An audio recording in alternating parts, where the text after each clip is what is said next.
Here are 4 best practices of state management you need to know to build production-ready, scalable applications in 2025.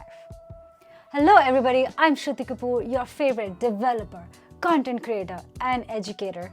I have built applications at PayPal, Slack, TELUS, and built scalable applications while using state management libraries like Redux, Just Use State, Zushtan, and in this video, I'm gonna pour my decade worth of experience to help you give the best practices that I've learned along the way. If you're new to React and all of this feels hard to you right now, first of all, don't worry, you belong here, you will get it.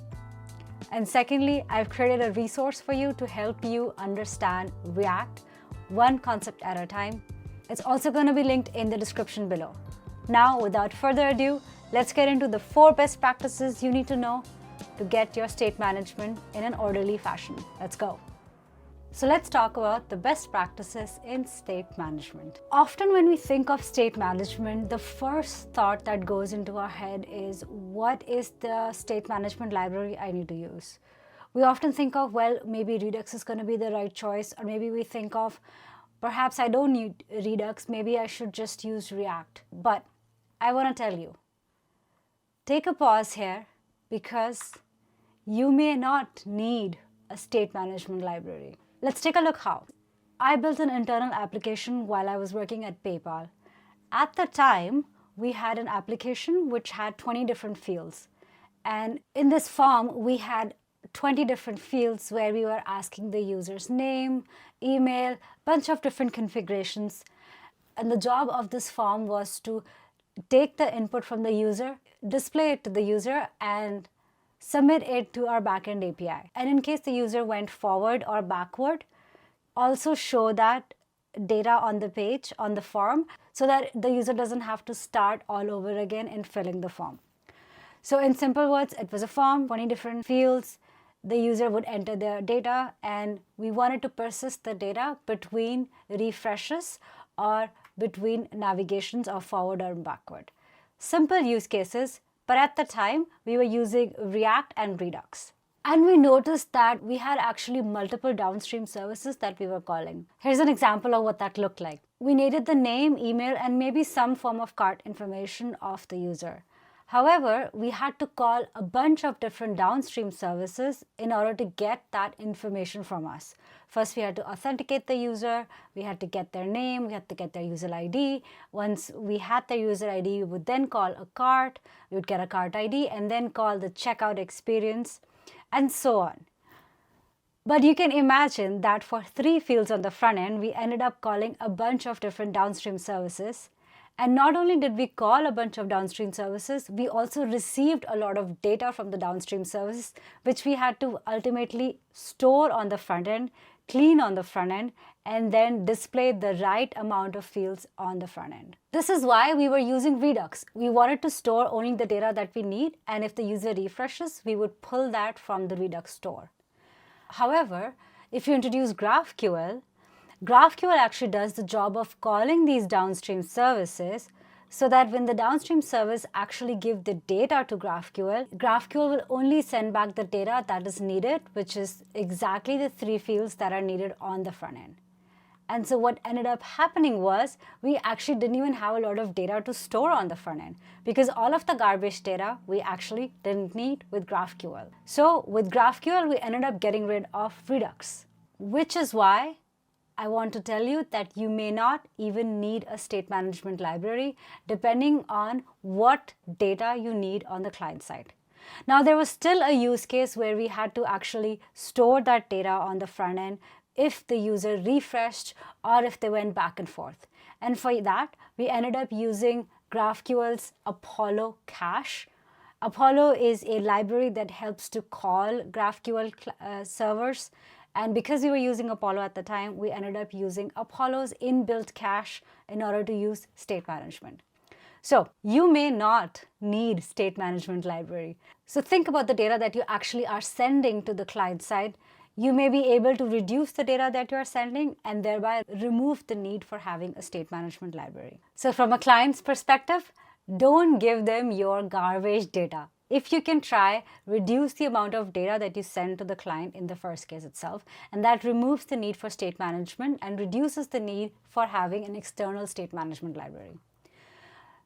Now, more often than not, you will need to store some sort of data on your client side. And for that, the first approach that I want you to think about is what can you do with just React itself? Regardless of which state management library you use, you are shipping extra JavaScript to the client.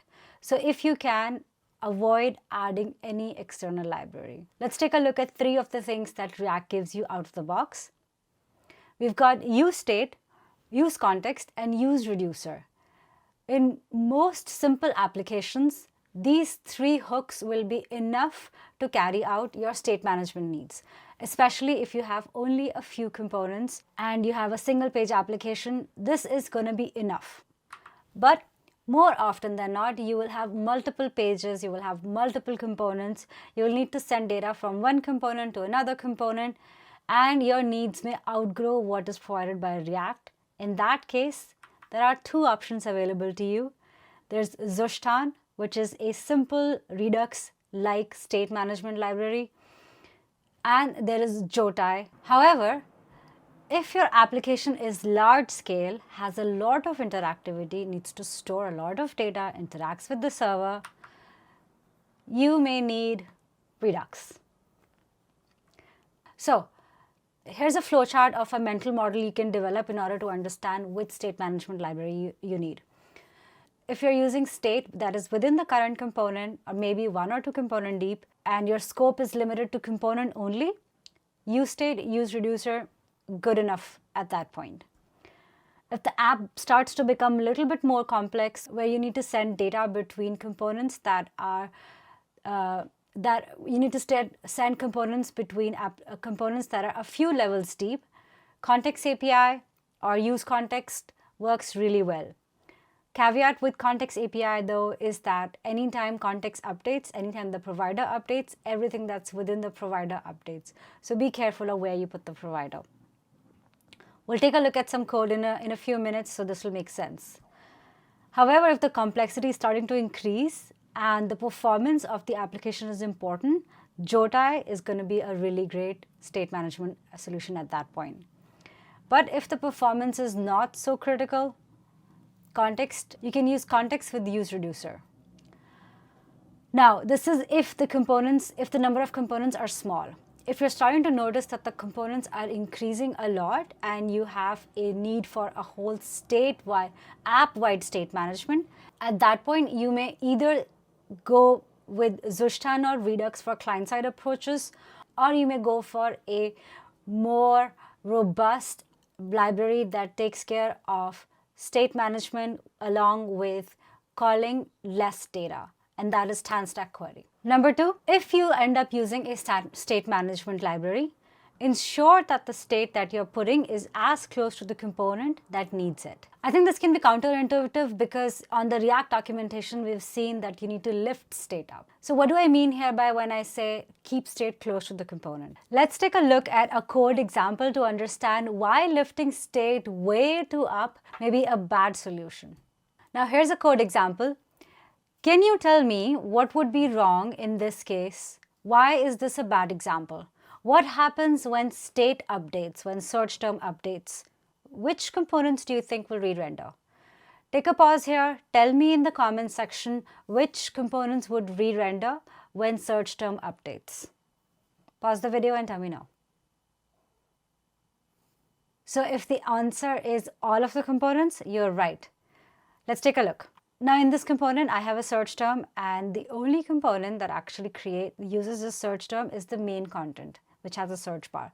So if I type A, B, C, you'll notice that my console log says header updated, sidebar updated, main content updated, footer rendered.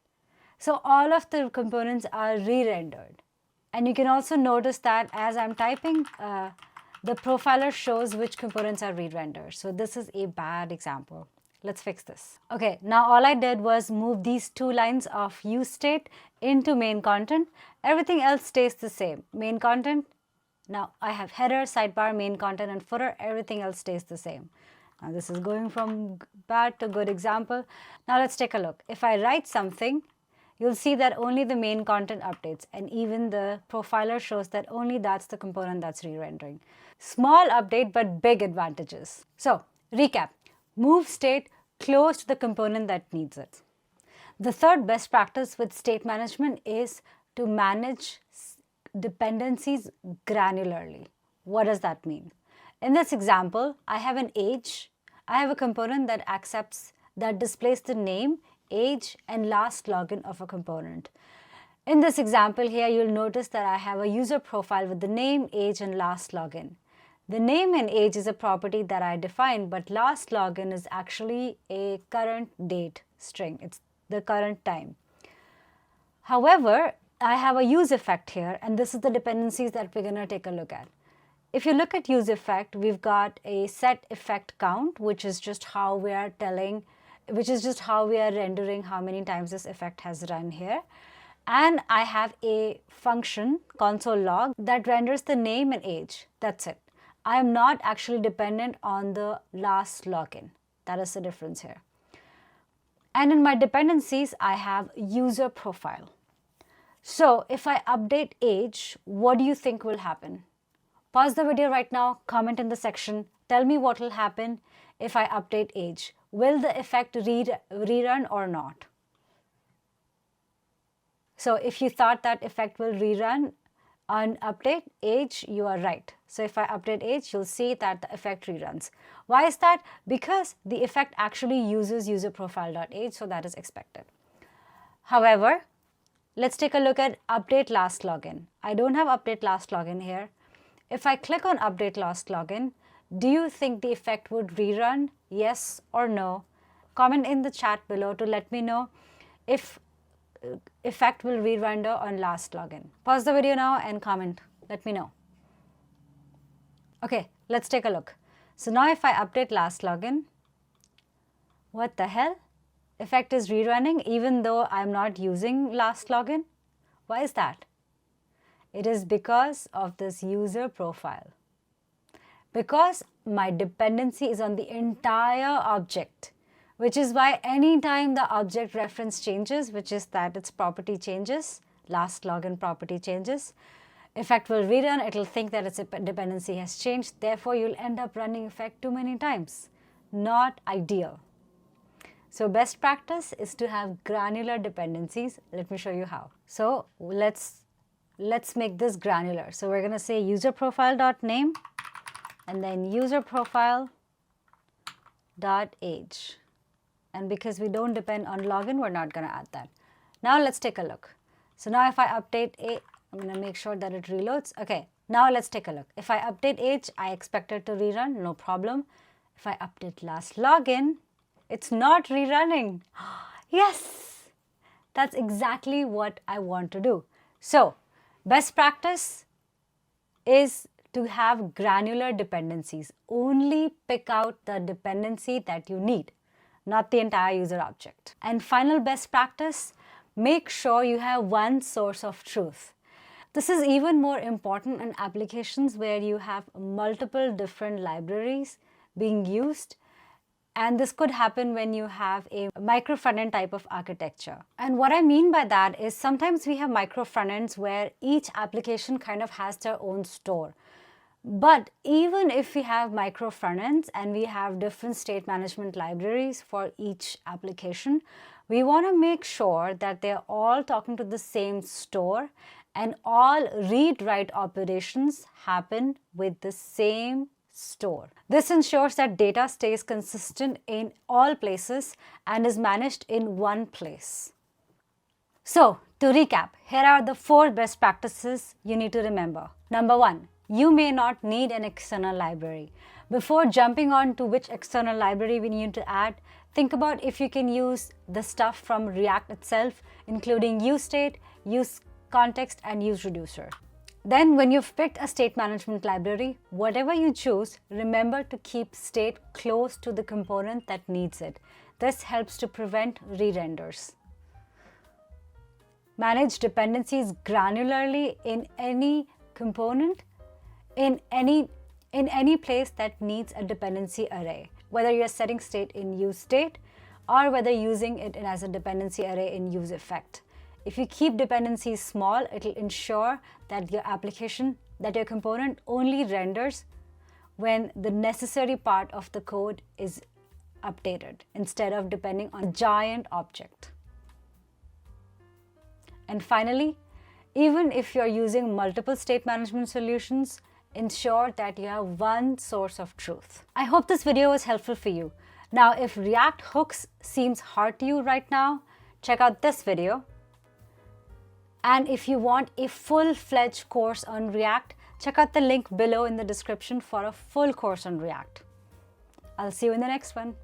Bye.